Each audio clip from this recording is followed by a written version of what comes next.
All right, well, welcome everybody to the monthly agenda setting session of the Athens-Clarke County Mayor and Commission. It is Tuesday, February 20th, 2024.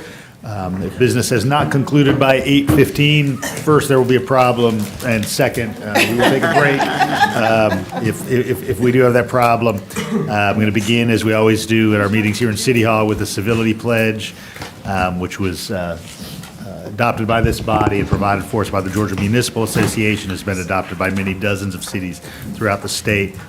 And that pledge indicates that the way we govern ourselves is often as important as the positions we take. Our collective decisions will be better when differing views have had the opportunity to be fully vetted and considered. All people have the right to be treated with respect, courtesy, and openness.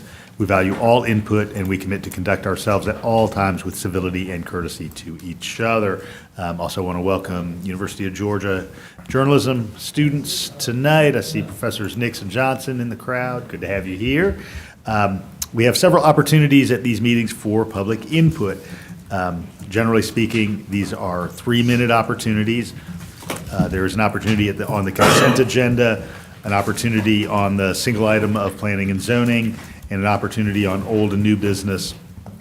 And when you come to the podium, if you would just give us your full name, the item to which you're speaking, and your place of residence. That 3-minute opportunity will involve a light that's sitting in front of Clerk Spratlin. That light will turn green when your 3 minutes begins. 30 seconds remaining will turn that light to yellow, and when your 3 minutes is up, the light will turn red. And I will ask you to let everybody else speak behind you. For anybody who would like to provide public input, we want to hear you very clearly. So for members of the audience, please listen quietly to those folks without any demonstrations, positive, negative, or otherwise. So first item of business is to ask commissioners, is there any item from the consent agenda that should be removed to discussion? Any item 1, 2, or 3? Not too many of them. Can I remove number 2 just for a couple of hopefully quick questions? Okay. All right. Commissioner Houle has removed 2. All right. Any others? All right. Would any member of public like to speak to items 1 or 3? Now is that time. 1 or 3. All right. Seeing none, we're going to move then to our single planning and zoning item, which concerns 585 Prince Avenue. So I'm going to relocate, and Bruce Lonnie from our planning department is going to come forward.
Brad usually has everything ready right away.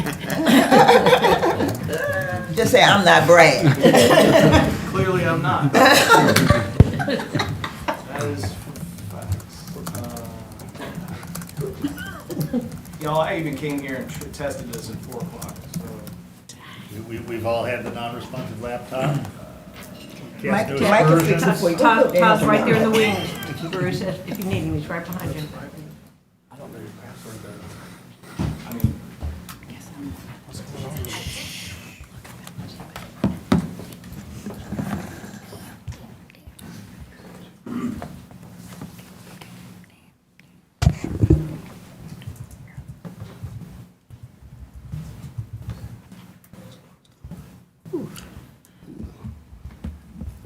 Maybe we can come back to Bruce.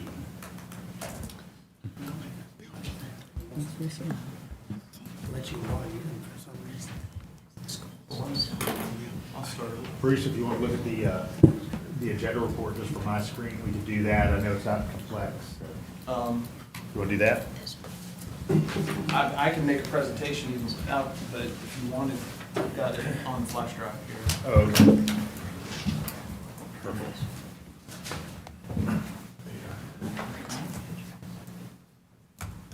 don't know if this is, but this won't be connected.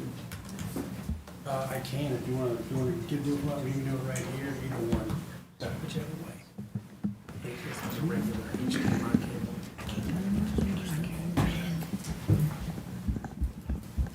It's kind of cross-departmental teamwork that you find here in Athens-Clarke County. You've got elected officials, 2 different departments, tying all this together.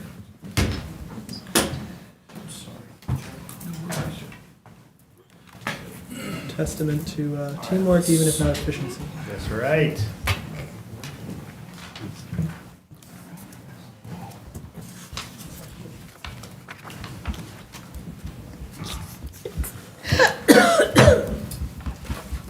All right. So we have one loan item this evening. It's a special use request from the new owners at 585 Prince Avenue.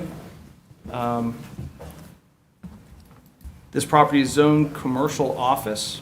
This comes to you with a recommendation from the Planning Commission for approval as submitted.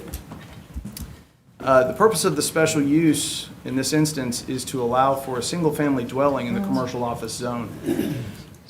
What they are proposing to do is to utilize the existing historic dwelling that was most recently used as an office associated with Piedmont, but also Clark Central School District, Clark County School District, and to use it as a single-family residence again. Just a couple of things to note about this that are sort of unique. There's parking available for it. You wouldn't see it from Prince Avenue. It's accessed from the rear from Hill Street. There's an off-site parking agreement with the school district, as well as a cross-access easement with the rear neighbor and the school district to allow for these property owners to access the property. You may recall this was rezoned from government to CO in May of 2023, I believe. And the new owners, the Dardens, are not proposing any exterior changes to the property. Real quickly, here's an aerial view of the property next to the former Prince Avenue Baptist Church, but Piedmont College as well as Clark County School District offices. Come on now. Current future land use has this as Main Street business, which is perfectly consistent with the commercial office zoning. You can also see that commercial office zoning is also found on this block immediately adjacent. Here's a view of the property. And here's a subdivision plat. And real quickly, this is why this is coming before you as a special use. Really, normally, we would be able to handle this administratively. But whenever a property changes and a new lot is recorded, we have to use the current rules for navigating uses and development regulations. Well, when the school district put this back on the tax rolls and sold it, they had to make some adjustments for all the right reasons to allow for some access and to give a little more breathing room for the property, which changed the property line, which makes it technically a new lot. So this is a procedural thing that we're taking care of. As I mentioned, the Planning Commission recommendation is for approval. They found and agreed with staff that it's compatible with the 2023 comp plan. It's compatible with future land use map, zoning map, and all provisions of the ordinance. Follows our special use permit criteria and meets any other standard we could have applied in its evaluation. So the recommendation is for approval. Great. I appreciate it, Bruce. All right, is there any member of the public here who'd like to speak to this item?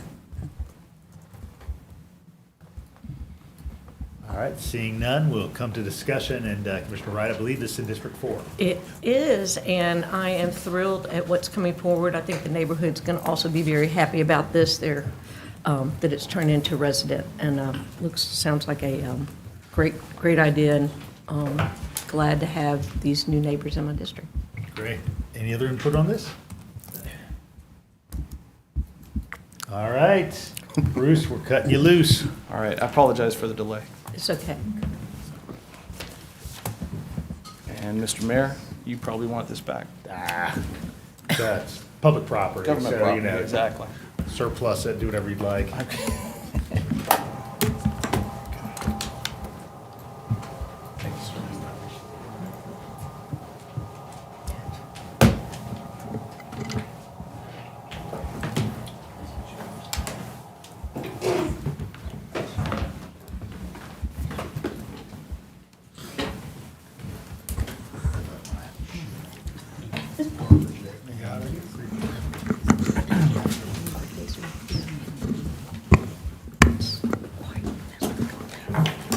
All right, we are now going to move on to discussion of old and new business. And so we, as noted earlier, have public input on these items. And so this includes items 2 and 5 through 15. So would any member of the public like to speak to items 2 or 5 to 15? Again, let us know your name, your place of residence, and the item to which you're speaking. Thank you. My name is Alan Jones, Xavier Drive, and I want to speak on numbers 12 and numbers 8. My personal faith is really built on the fact that there's a belief in the inherent worth and dignity of every human being. And I think this is especially important in government and the way we treat, or way you treat the population. The inclusive bathrooms policy, or the inclusive facilities policy that makes these buildings easier access to people that are mobility challenged, as well as people that might not identify with the sign on the bathroom door necessarily. I think it's really important, and I brought this up a year and a half, maybe 2 years ago to y'all, and Kelly, you responded. You put it before the government operations, and I've been watching the government operations group work with this, and I kind of expected just a little bit. I kind of expected maybe you changed some signs on some of the single-seater bathrooms, but you looked at it. You went into detail. You got the lawyers into it. You did a really good job. And Patrick, this weekend, called me up just to let me know that this was coming up. Didn't have to, but I appreciate it. So when I hear sometimes that you guys don't listen, it's not true. You guys do a bang-up job, and I really appreciate it. I see what you've got before you as kind of a phase 1, and you've got more coming up in the works, and I just wanted to thank you for that one. The local road safety piece that's also coming up. I think Daniel Sizemore and all of TPW did a great job of presenting the facts about that. They came up with some very good options.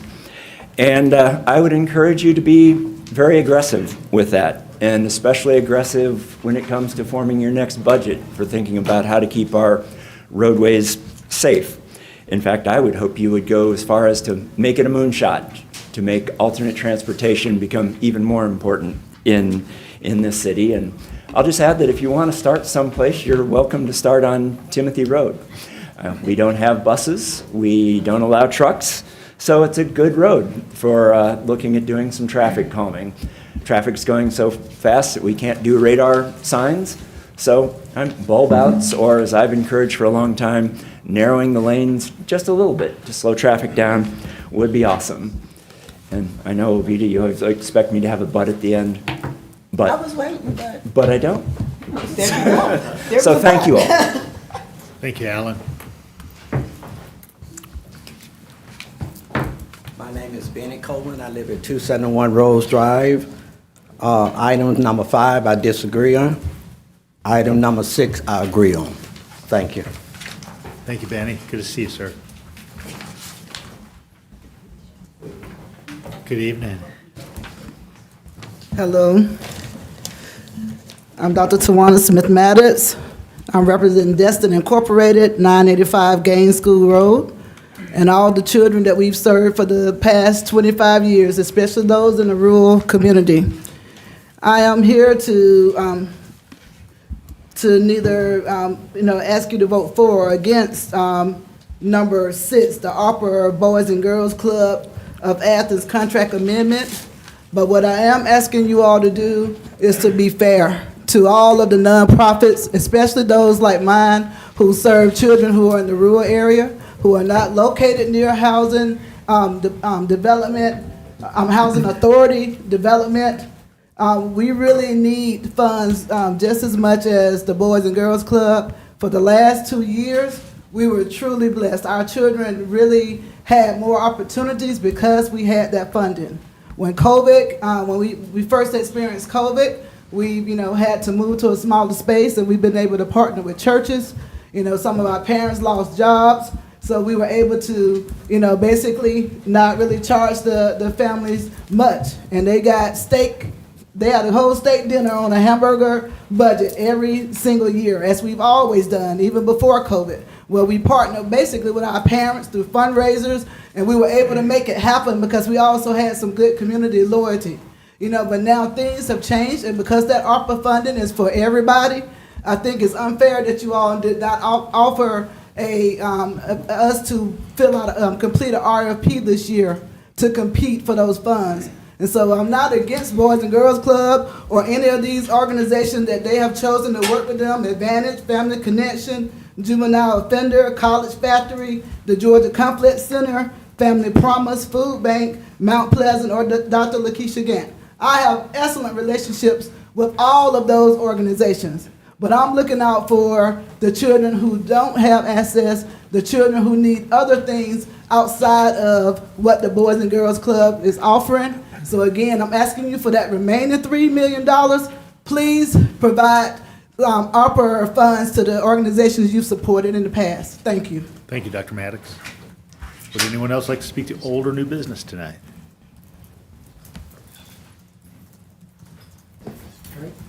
Mr. Judd? I don't know if you can get those. Just put them up here. They will get them after the meeting. Good evening. Good evening. My name is Sam Raffle, 230 Spalding Circle. Good evening, everyone. I wanted to personally thank Commissioner Thornton for sharing the article on the Freedom House paramedics a few weeks back of Pittsburgh, Pennsylvania. These African-American young people, along with Dr. Peter Safer, who's known as the father of CPR, started the first paramedic program in the United States. They did this and set the standard for pre-hospital care in 1968. They also literally wrote the book for paramedic care that is still in use today. So it seems a little strange to be in front of you today to fight for something that has been the standard of care for EMS since the 70s. It used to be the standard of care in our community. Unfortunately, that's not the case anymore. I understand that you have the EMS MOU in title only. When you get a working copy, there are a few critical things to look for. One, everywhere you see the initials ALS, which stands for Advanced Life Support, it needs to be replaced with paramedic. Leaving it as ALS would allow advanced EMTs to take the place of paramedics on many of our 911 ambulances in the community. That's like playing Russian roulette. Advanced EMTs can only deliver limited advanced care. I will repeat that. Advanced EMTs can only deliver limited advanced care. Paramedics are the professionals who deliver the most critical emergency medical care in the field, and it's the level of response that people expect when they call 911. Secondly, the EMS MOU should require daily reports regarding the number of ambulances operating in our community, and of those, how many are staffed with paramedics. Residents expect transparency and accountability in this critical part of our public safety. And I wasn't going to say this, but I think I have a little time left, but I wanted to point out that a heart attack is a very common medical emergency. It's like a 5-alarm fire raging in your chest. So think about the fire department responding to a raging structure fire on campus or in a local neighborhood, and they inform you that they only can fight grass fires. They can't go in and definitively address the main problem. Showing up to a time-sensitive, life-threatening emergency with an advanced EMT instead of a paramedic is like that. Thank you. Thank you, Sam.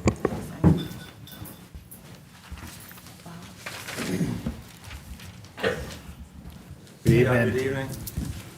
Name is Bob Gadd. I live out in Winterville.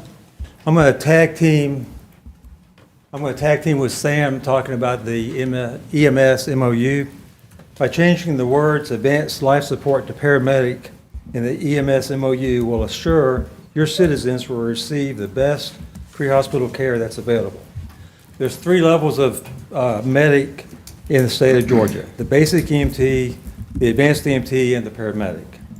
And just like Sam was saying, an advanced EMT cannot provide the same level of care as a paramedic. It's kind of like they really kind of messed up the wording on this when they said advanced EMT, they can do some procedures, but not what a paramedic can do, if that makes sense. It's confusing. If you Google the word advanced or the words advanced life support, the treatment for someone in cardiac arrest usually pops up first. Only the paramedic can provide those treatments, such as endotracheal intubation, is where we find the vocal cords and put a tube down in someone's lung when they're not breathing. EKG interpretation, which all those little squiggly lines on the monitor represent what the heart's doing, and we can determine our treatments from that. And also IV medication, so this is all in a cardiac arrest, particularly IV epinephrine or adrenaline. And we push that like water on patients that are unresponsive and their heart's not beating. That's the only way you can get the heart stimulated enough to get it going again. And of course, all the while, CPR is being performed, the patient's being breathed for with an ambu bag, they call it. So we're trying to sustain this person's life till we get a heartbeat back. And advanced EMTs aren't able to do this. So if someone in your family or yourself is in cardiac arrest and an advanced EMT comes to your house, then your chances are slim for survival. Paramedics can also lower dangerously high blood pressure to prevent a stroke. We can provide pain medicine for severe fractures and burns and for heart attacks, and also give medicines for seizures to stop seizure activity. Having a paramedic on the ambulance has been the standard of care since the 70s. That's what you get now in Madison County, Oglethorpe County, and Jackson counties. And that's what we had in Clarke County until 2009 when National took over. We've been coming to y'all for over a decade trying to improve our EMS system. Hopefully this MOU will be a step in the right direction. Thank you. Thank you, Bob. Would anyone else like to speak to old or new business tonight?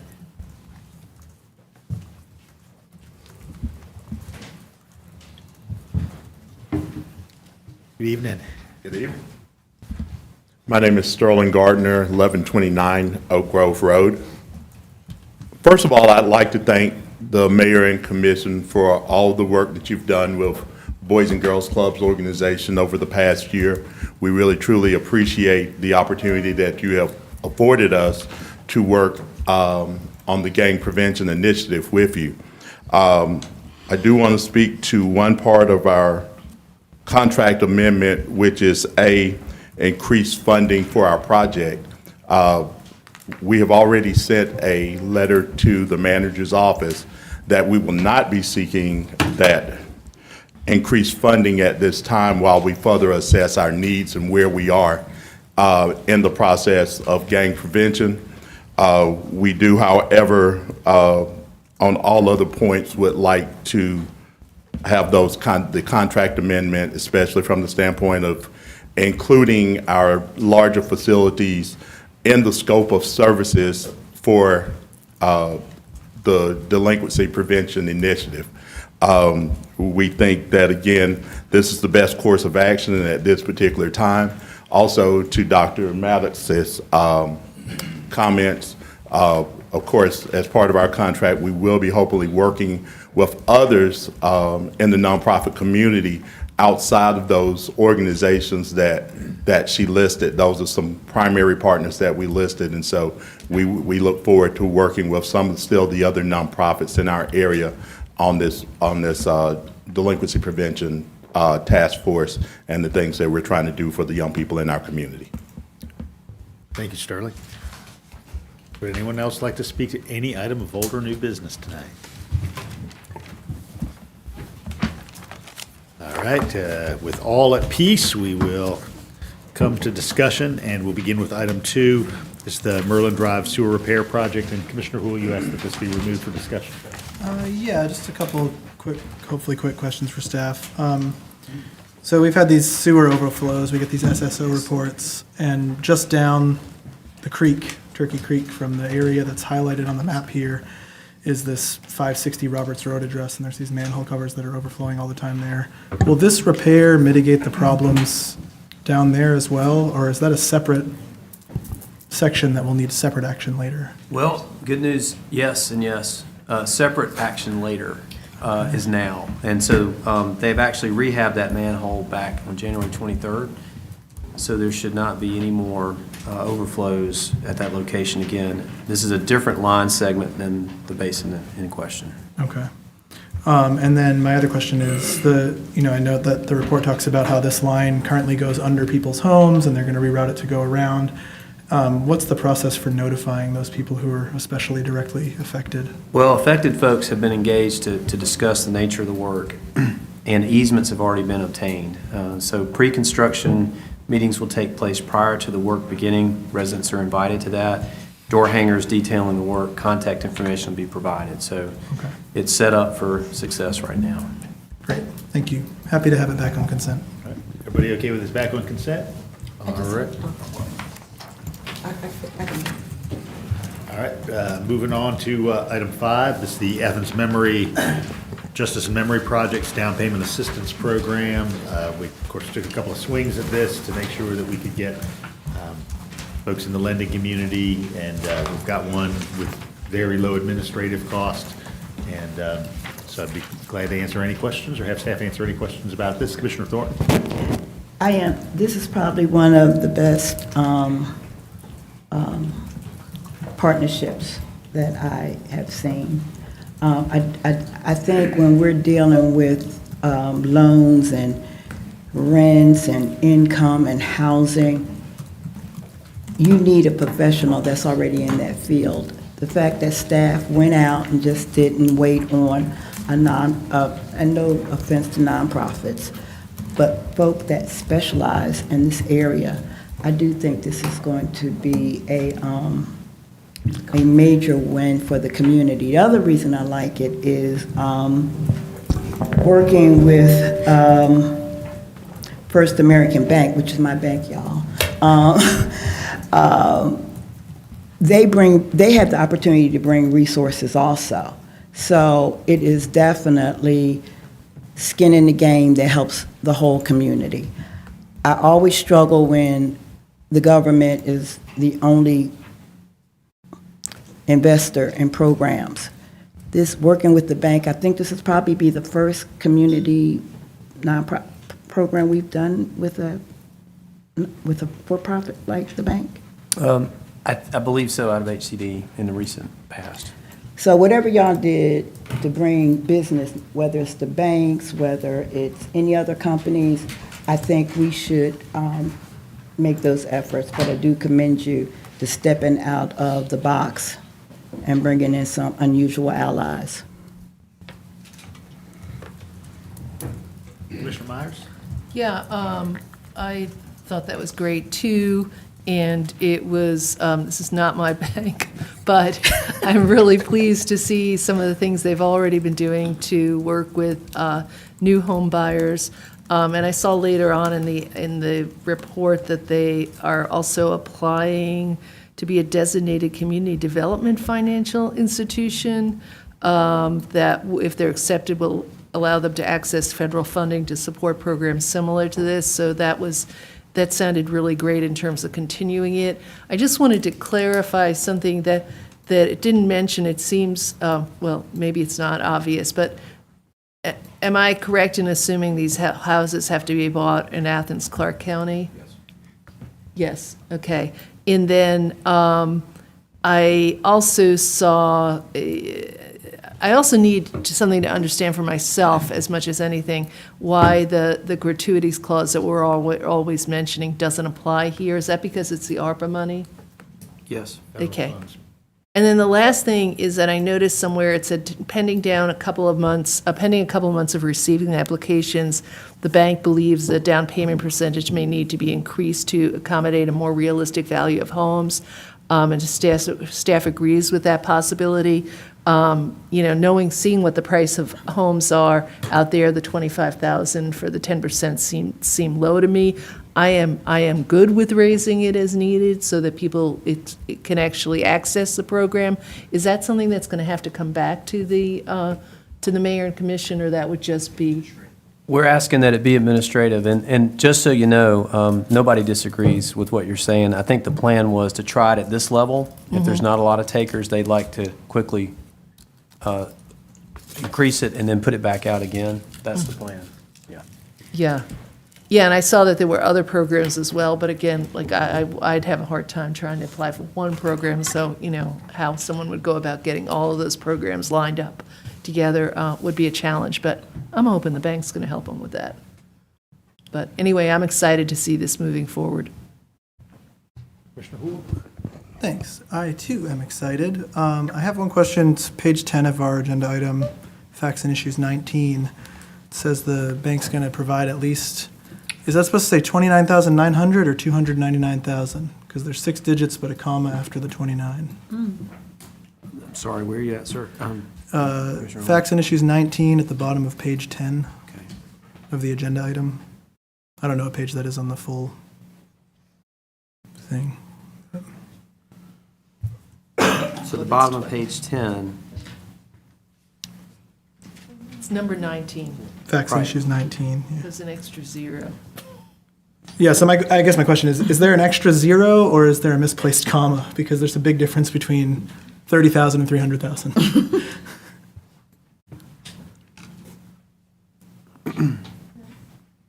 I'm looking at 19. 19, it's the second line. That would be my guess. I think it's 29,000.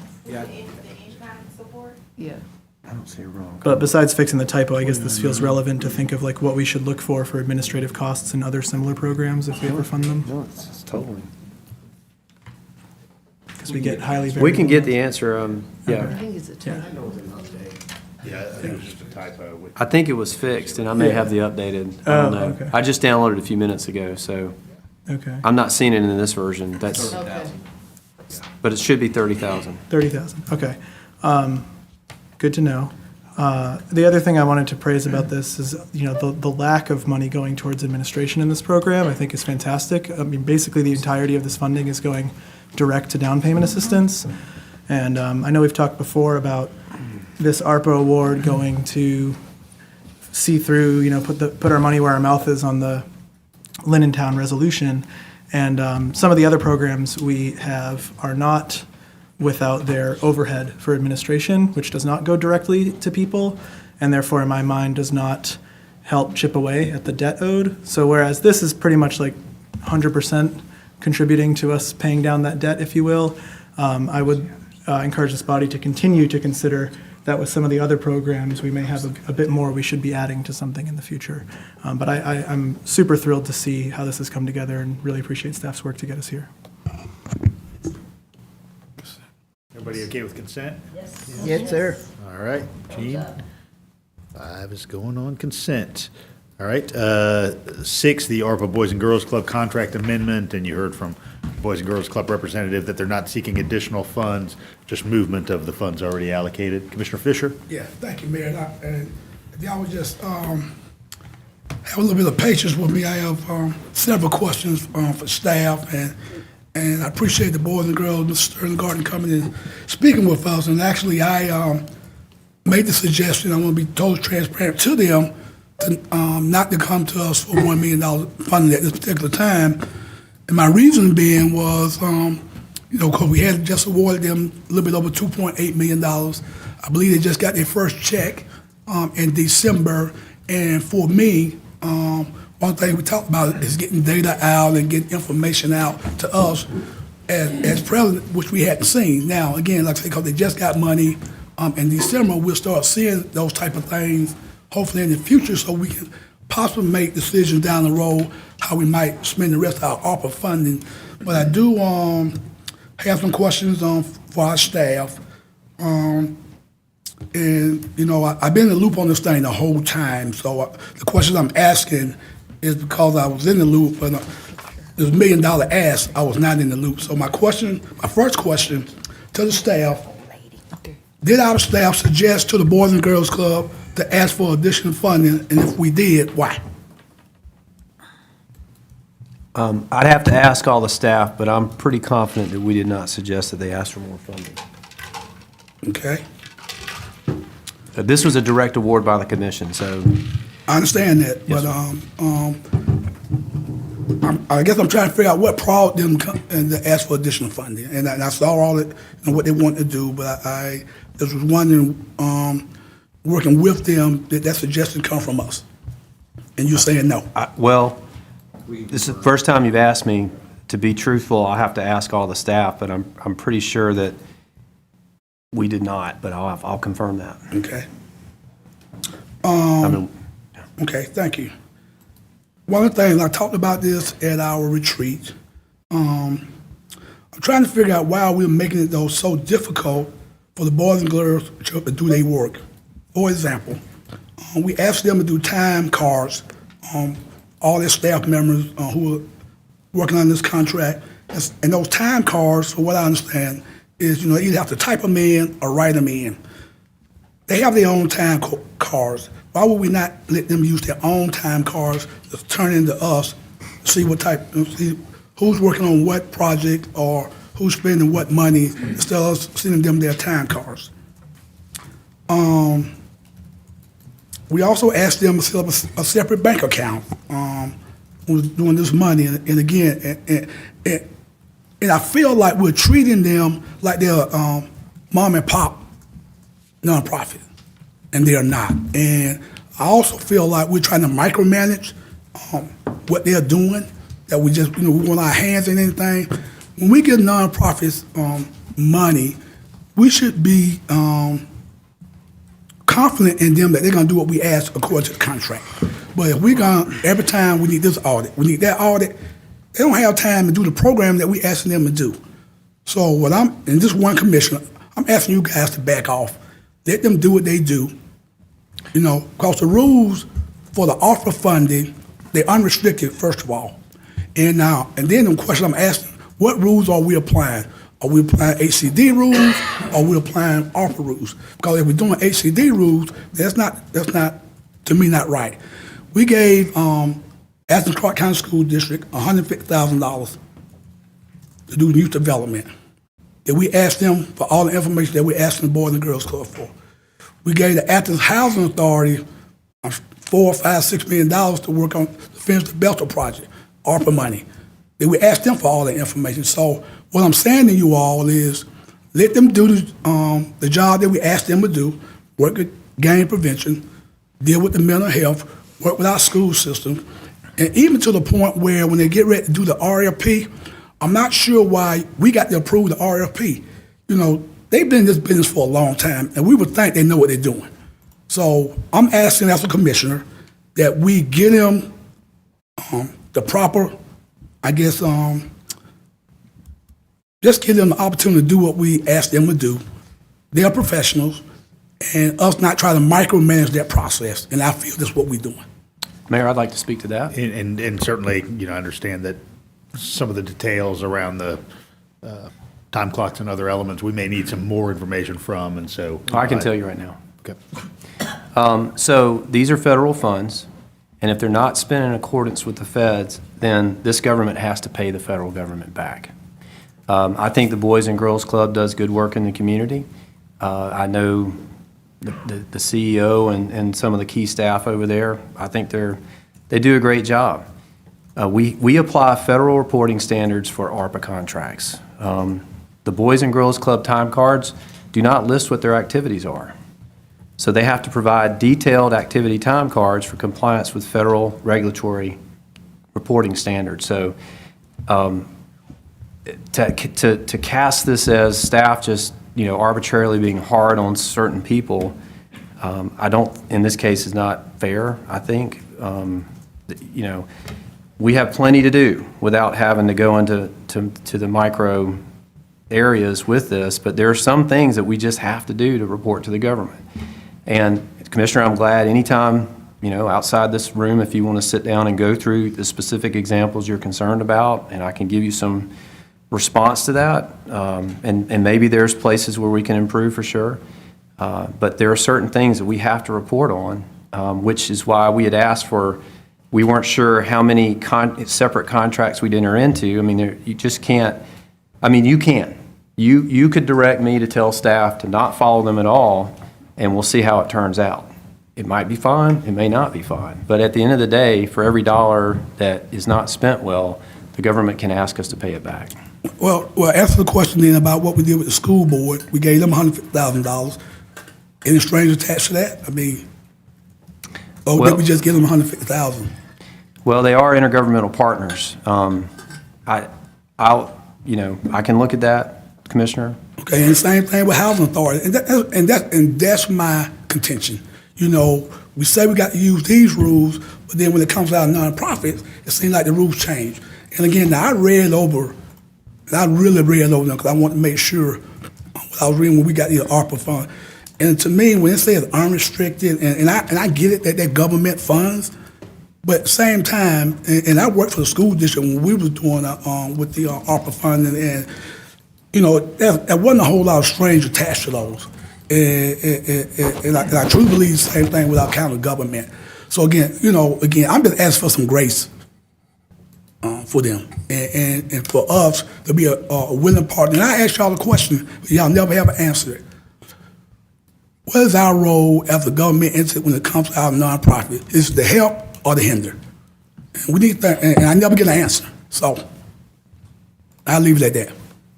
And I would at least note that as policymakers, that's a big part of our role, is to determine if we need to provide the funds or the contours to make sure that we have the provisions in place that are going to best support the community. So glad all of us are on that train together. Commissioner Thornton. I would like to suggest exactly what the manager offered, is to sit down and talk about this. Because it is not just the Boys and Girls Club that feels as though they're getting a runaround, that it's out there, okay?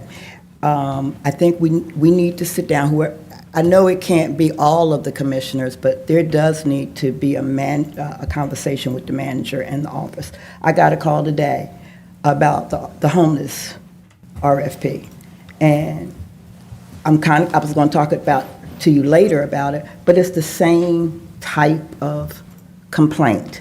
So let's kind of plan, whoever, I want to meet with you. Anybody else want to meet with you? Of course I do. Okay, let's do that, because I don't think we're going to resolve it here tonight. And Well- plus, we got to be out here by 7:30.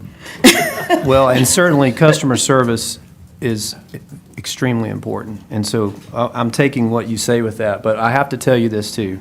If you're a nonprofit and you've never had a federal grant before, there's a certain amount of rigor that comes with that. And we will do what we can to try and make it a better experience for folks. And the way that we do that is you share specific details with us and we investigate it. But I do want to get past the general, and let's start fixing it where it needs to be fixed, and then educating where people need to be educated. That's all I'm asking. Yes, ma'am. And Blaine, I get the message, the meeting about federal dollars. I understand, especially with HCD dollars. But again, I'm strictly talking about the ARPA funds. And when we got that $57 million, again, and the reason we got them, and the reason they were unrestricted, was because we wanted to get the money out to our community as quick as possible.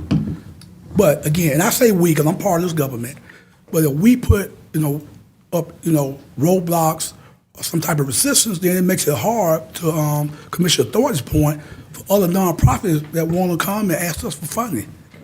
And she's right. Not only Boys and Girls, because there are other nonprofits that has complained to us about how we do business with our nonprofits. Any other commission input on item 6? Commissioner Myers? Yeah, just following up on that, I don't know how it transpires, but this is a conversation that comes up again and again, and so, and concerns that come up and go different directions, that I think it's important for all of us commissioners to be hearing directly on this in whatever way it's communicated. So that just is adding on to the previous discussion and Commissioner Thornton's request. I was just going over some of the things in the contract itself, and I just I know that the Sterling, Mr. Gardner, right, addressed this, that there would be money going out to other nonprofits besides the ones on that list. And are those the ones that are going to be programs that are going to come through the DPI program, the Delinquency Prevention Initiative Program?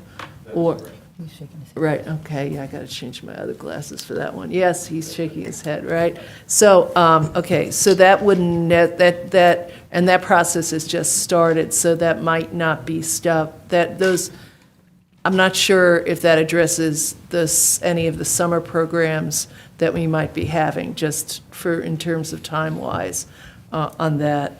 And the other thing is that I was reading through this, and I did not read it through at all, but there were there was an expectation on reporting, and perhaps we could get, if some of those have been shared, they could be shared with the commissioners as well. I saw that down in there, and I don't know if that's going on, but this is a lot of money, and we are having big discussions, and I just want to make sure that I can get my head around really what's going on with what's going on. And in the same place, the one more thing is that I know that we had discussed before getting out to some of the areas that weren't connected to the housing authority. So the places, I think Dr. Maddox talked about way in the rural areas, but there's also the non-housing authority places, housing areas like Athena Gardens and Clark Gardens on the east side. And I'd like to still emphasize that we need to be making efforts to get into those communities as well, and just to highlight that as we move forward. Thank you. I have a couple of answers too, and to Commissioner Meyer's point, while all the folks that have heard the questions also hear the answer. So in regards to the request for funds, the request for extra money is from the Boys and Girls Club, not staff. Now, and I'm getting one side of it, so I'd love to talk, but I want to give you some immediate feedback. So in conversations, staff shares with me that the agency said, look, we're going to need some additional ARPA funding later in the year. And staff said, well, if you're going to apply for it, you probably ought to apply earlier because it might get allocated, So that conversation apparently did happen, and I didn't know that till just now. The other thing, and I'm going to dig into that, but as I suspected, staff also agrees that the quasi-governmental awards to Advantage Behavioral, the Housing Authority, the Clarke County School District has different reporting standards. I can't enumerate them tonight, but I will collect those and make those part of the follow-up report. Commissioner Houle. Thanks, Mayor. I have a few questions. I don't need answers right now unless you happen to have them handy. So happy to hear from staff or the Boys and Girls Club on these. But I guess the first is, if the $1 million ask is being withdrawn, the way I'm reading this attachment, I think the whole change in scope would need to be revised again, at least to some degree, because the budget is moved around. So I'd just be curious to know when we'll get that or how that'll look. And then the second question I have is, if you look at facts and issues 8 through 13, or most of 8 through 13, there's a lot of talk about the third-party evaluator, and it sounds like, for reasons that are spelled out in the agenda item, that is not going to happen. So I guess like to get some clear understanding of maybe why not, and then also how evaluation is going to be done if that is not going to be done by a third party. And then the third question I have is, if you look at facts and issues 7, and this gets to what some people have already spoken to with those 10 listed organizations, they're listed as potential partners. They were in the initial contract, and they still are on the one I'm seeing in the attachment. And so I'd love to get some clarity on who among those potential partners has actually been formalized as a partner already, if anyone, just so we can kind of get a sense of, where things are headed and with whom. And then just a thought maybe to share with the discourse here with colleagues is,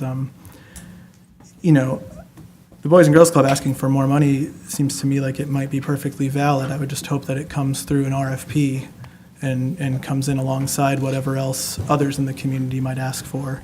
I do suspect that maybe some of the issues we're kind of running into here are the result of us, fast tracking this program basically. And so things that would have had to have been worked out through an RFP are now getting worked out after the award.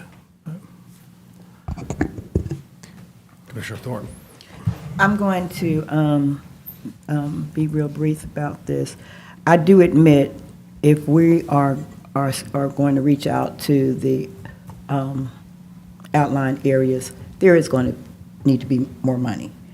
We're not going to be able to do all these great things when we know they're going to rearrange their scope or whatever. It's not reality to think that more money won't be needed. I'm going to restate my support of the, Manager Williams and I talked about this today about unsolicited reports, or proposals. Some things, in my opinion, and this was one of them, are emergency situations, to me. This is, when we talked about this, we were dealing with gangs and the killing. They were back to back. And me thinking if we went through an RFP process, it would be further down the road. Now, I do not support unsolicited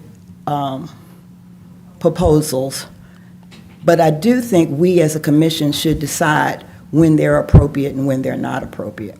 And most of the times it should be when there's an emergency. The same thing with the Salvation Army. We were getting ready to go into the cold year or the winter, and the homeless people didn't have nowhere to go. It was an emergency. We sit around here and we make plans and we talk and talk and talk, and we don't help nobody. So no, I would not support an increase right now. I would not. But I would not, I am not going to back up on my position to support this proposal. I think it has potential.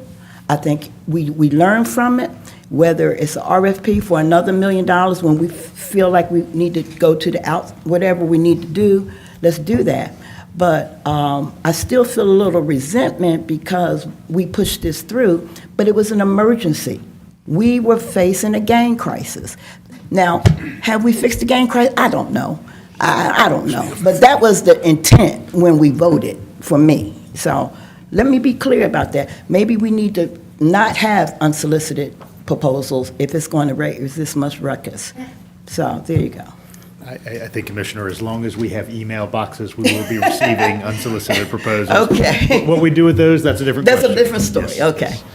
Commissioner Fisher. Mayor, we need to close this out. I know we said we're gonna make this a short meeting tonight, but I think to me, and to echo Commissioner Thornton's comments, we looked into this thing, and you all know we had a huge meeting about, like you said, right before I got sworn in, about the number of killers and the gang activity, what was going on in our community, and we need to figure out as a community what we need to do.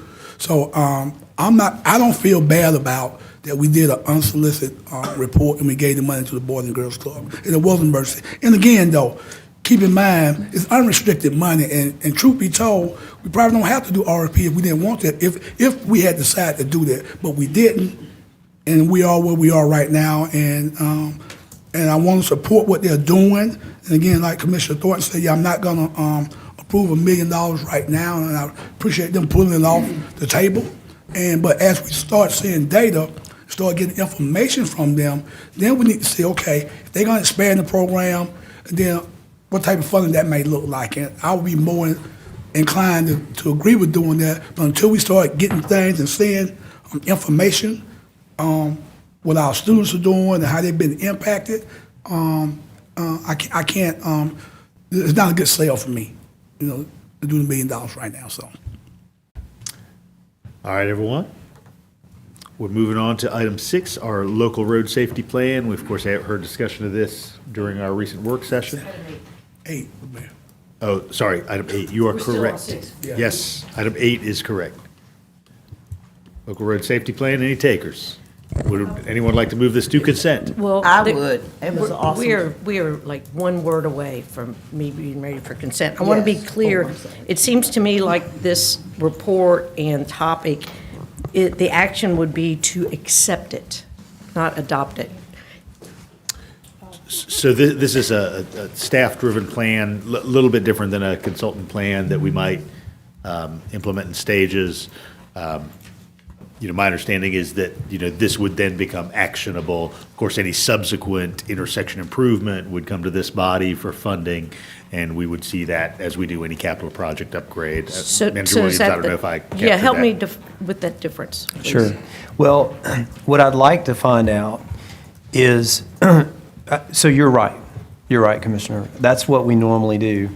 I'd like to ask staff, though, if a formal adoption of the plan is advantageous vis-à-vis the Vision Zero and the federal government and grants and things, because it could be that they pointedly want that approved and you going on record saying this is what we're doing. Or it could be exactly like you're saying. And if it is, we'll change it to accept. Okay, But I so- will follow up with y'all. Okay, thanks. And this also is applicable to 9 too, so we'll talk about it again there. But I'm fine with it going on consent and just getting clarification to make sure that we're consistent and doing the difference in the terminology. Thank you. And on 9, we do need you to adopt that because that is a federal requirement. But we'll get to that. Approve and adopt. Yes, ma'am.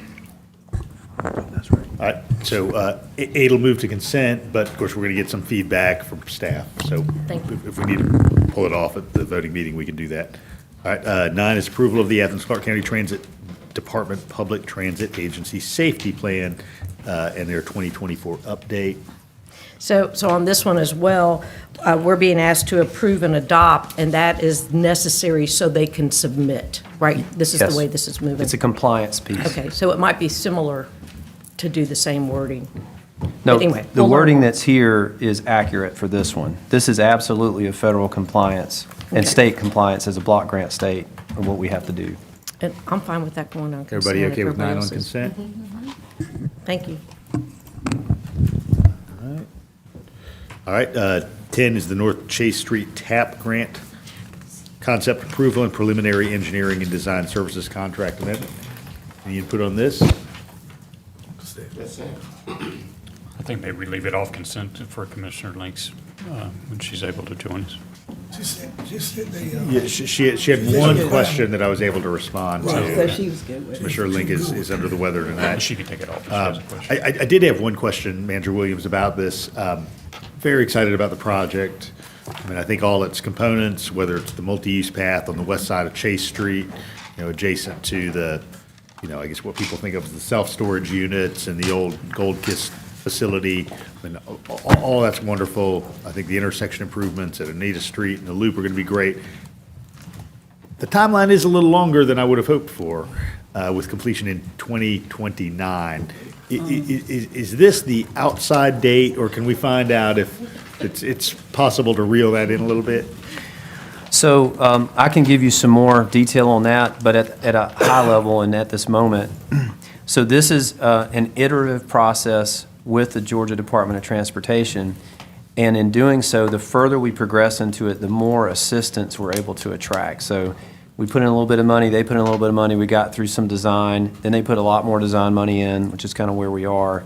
And so I guess it's a new project delivery method that GDOT's using to kind of get you in the door, make sure that it's a cogent process.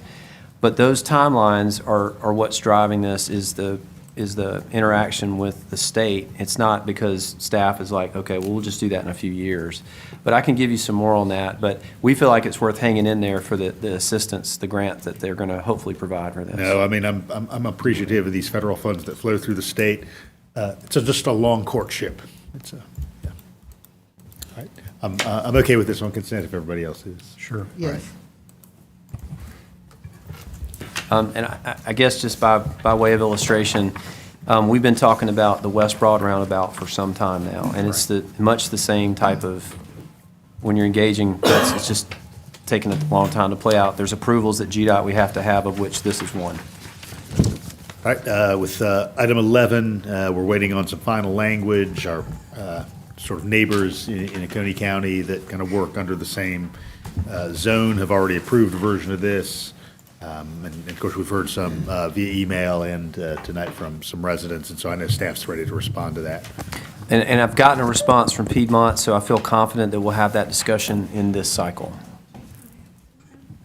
Any follow-up? Yeah, Commissioner Myers? Yeah, I do want to say to my colleagues and to our speakers tonight that I am committed to following through on their requests and making sure that we have our reaching forward to having the paramedic care in our ambulances and our emergency response that I had, assumed previously that was just the norm. And I'd like to do all we can amongst this body to move that forward. Commissioner Thornton? If Commissioner Myers is going to keep her eye on this, I give her that room, because I really appreciated the speakers educating us on things that we don't know, and we're making decisions on. So that is one less thing that I have to look at and monitor if Commissioner Myers is going to take it on. But I did appreciate, because you gave us some information that I was not aware of, but it would impact my vote. Commissioner Wright? Yeah, I wanted to thank the agenda makers who had a summary. We had something we talked about at retreat when it's title only, that we have a little summary of it. But some of us also like the summary on all the topics. It's kind of nice. But anyway, I just wanted to give that feedback since that came up right away. Thank you, Manager Weeks. Y'all, I will say at the retreat, you shared with us a number of things to help improve all of our experience, and we're appreciative of that. Please give us that feedback, and we want to continue to make it better. Commissioner Houle? Yeah, I guess I just want to chime in to second everything, but I know sometimes staff is wondering whether we as a body are all agreeing. So, the two things that were raised up by our speakers tonight and that we've had some email correspondence about are also important to me, and specifically paramedics versus a lesser EMT certification, and then also making sure that reporting around ambulances on the road and whether paramedics are in them is part of the contract expectations. So since I haven't seen a draft of this yet, I have no idea if those are already in it or not, but if that's part of what's being figured out still, I share the concern that those things are important elements to have in here.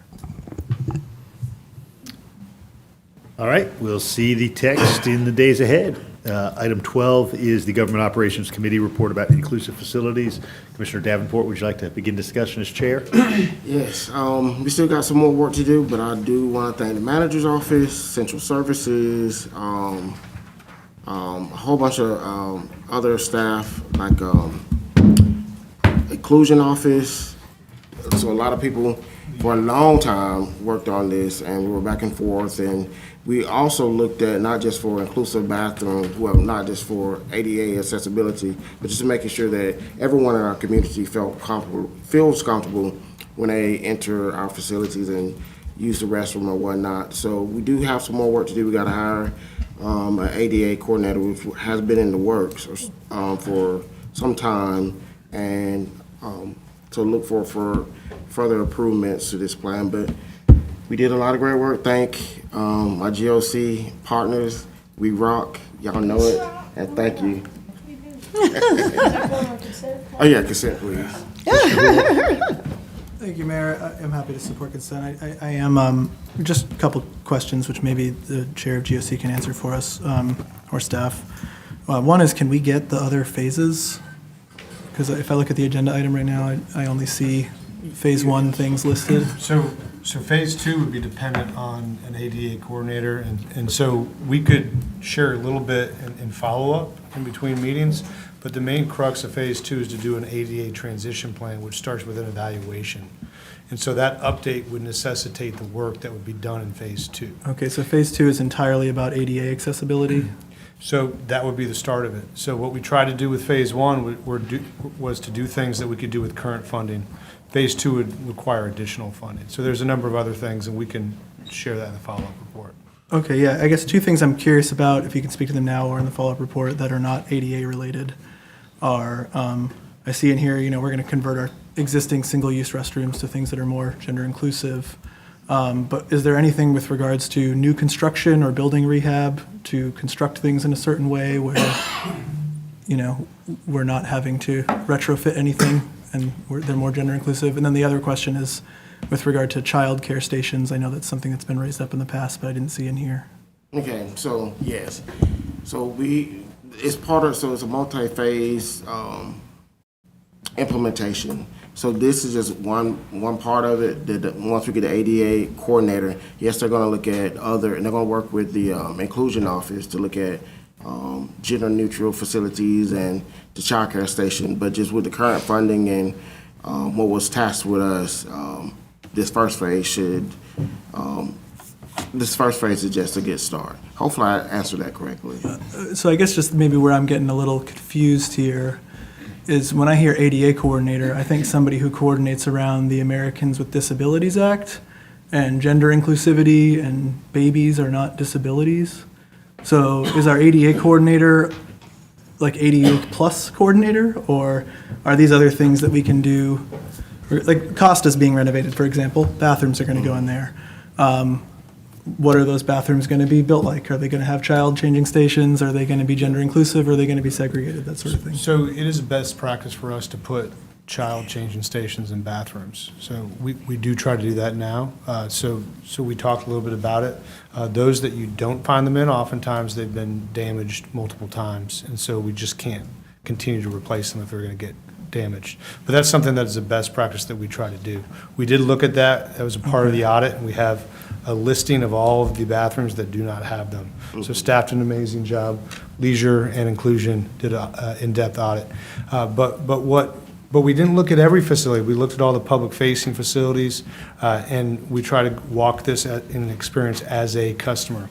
If we had a full-time staff, so the conversation in GOC was, yes, what do we have to do to meet ADA standards? But what above and beyond ADA do we want to do? So that's really where GOC went. We talked about both, what we need to do to meet ADA, and then what are some options to do more. For Costa, they are all single-use bathrooms. You all had that discussion on the floor when we discussed Costa, and that could be something moving forward, but the GOC did not put on paper anything related to how we're going to handle it with new buildings. Staff did have discussions with GOC about updating buildings, and where that discussion went was with code. So by code, we need a certain number of stalls. The building code might change in the future, which might change what that looks like in terms of gender-neutral bathrooms, but right now, it's based on gender. And so you need a certain number of stalls based on the size of the facility. So that's where we focus. So the GOC decided to first deal with all public-facing single-use bathrooms, because that was something clearly they could do now, which is phase one. Okay, and so then phase, where, if anywhere, is there a phase for these other things that go above and beyond ADA compliance but are not wrapped into that? I guess that's where I'm just still a little lost here. Well, as far as changing future standards, that's a different conversation. So there would have to be like a whole additional committee assignment for us to look at those things, or? Well, I'm trying to think in the past, that the commission wanted to weigh in on the types of energy standards that we went after. And so it could be a conversation we have with y'all. I did want to share on the ADA coordinator. So I've already met with both HR and Inclusion, and where I think you'll see a budget submission for that position probably housed in risk, because you want somebody, risk, we need to get them, as I've talked to y'all about, I want to move contracting into finance and get risk doing what it used to do and did very well, is visiting our various departments and saying, this is something you need to fix, doing audits along those lines, certainly on our driving. But I say all that to say, I think an ADA coordinator there could help focus internally, and we're talking with the Inclusion Office about more of an external piece, both from the aging perspective and the disability, and I don't think that's all something one person's going to do, but as an organization, we are looking at both sides of that and talking about roles and responsibilities. Okay, well, I'll make this my last thought, because it's going to be on the consent agenda, so you don't have to hear from me again in the voting meeting. But Promise? yeah, I promise. But I remain, this has been on the agenda for 2.5 years, and I've asked about this a lot by email and retreats, all kinds of places.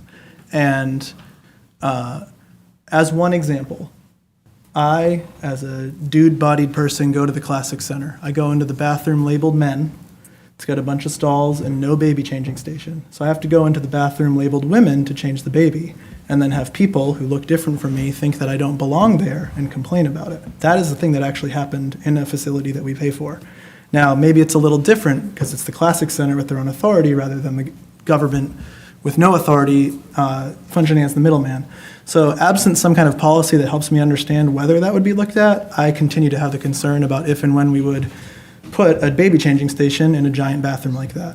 When I think of single occupancy restrooms as the supposed only solution for gender inclusive facilities, I think of places like Authentic Brewing, who figured out how to have a whole bunch of bathrooms without having this problem, or Nucci Space, who just changed their stalls to be holes on the bottom to floor to ceiling, and then they took away the gendering of them. So these seem to me like fairly minimal things to do that would retrofit buildings, but acknowledging that when you try to do that across a whole bunch of facilities, and we might not even be keeping all those buildings, maybe we don't want to focus on the retrofitting, but at least moving forward, surely we could figure out a way to build things from the outset that don't have these kinds of problems. And I do feel, if I'm being quite honest, a little frustrated that I have a phase one that only has one thing with regard to anything that we've talked about besides ADA accessibility. And then phase two is just all about ADA accessibility, and we're all just kind of shrugging at how we approach all these other things in the future. So I hope that there is a clearer explanation perhaps coming in the staff report or from colleagues around what phase two is for everything that's not about ADA. And Commissioner, just in terms of process, one of the options that does exist is to have a commission-defined option that directs staff to respond to some of that range of opportunities, given that some of these questions are about retrofitting, like with baby changing stations, and some would be about future construction. And so, an option is to direct staff to bring back a report or bring back some opportunities at budget time. In the spirit of everybody wanting me to shut up about this, I'll leave it to someone else to suggest if they want to work on a commission-defined option, and hopefully it's obvious that I'd be happy to work with you if you'd like to do that. But otherwise, I'll leave it alone. Commissioner Thorne. I do appreciate Commissioner Hull's persistency, because we have talked about this for a long time. But it goes back also to what Manager Williams has said. If your voice is the only voice, that might not be what everybody thinks is a priority. Now, personally, I think baby stations are great, but I don't have no more babies. You do. I'm real happy to get a rail to be able to pull myself up for the elderly when I sit down. Now, if I can get that, I'm good. So we speak from what we need or know or whatever. I need that rail, okay? My knees don't pop up like they used to.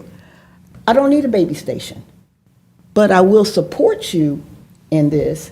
I ain't promised to work on no CDO with you, but I will. Let's talk about it and see where, because I don't want to override the GOC's work either. But let's do that, okay? But dragging this out over and over again, and you're the only voice. Let's talk about this afterwards. All right, so this is on consent for now, but again, we hold open the option that always can be pulled off. All right, we're going to move on to the renaming policy. We, of course, have had facility and street naming opportunities, and we now are entering a whole new realm of intersection and bridge naming opportunities. So everybody can be identifying their favorite potential recipients of those names. Any input on this? Consent. So Consent. All right. just real briefly, I sent everybody an email 7 months ago about Ms. Barnett wanted to change a bridge right down here off of Broad Street, and finding out that we don't have any ordinance or any language concerning bridges, just parks and facilities. So it'll be great. Hopefully we get this approved so can Ms. Barnett, who already got some names and ready to go and signatures, Papa Barnett with the Neighborhood leaders. Her But mom what helped. bridge? What bridge? The bridge right in Over front the of Oconee River. 404. Yeah. In front of where? Over the Oconee River near Dudley Park, By Weaver Deep? Yeah, by Weaver D's. So her Oh, mom they're helped gonna get do that some bridge. boxing there? Okay, okay. But I look forward to getting this passed. And thank y'all. All right.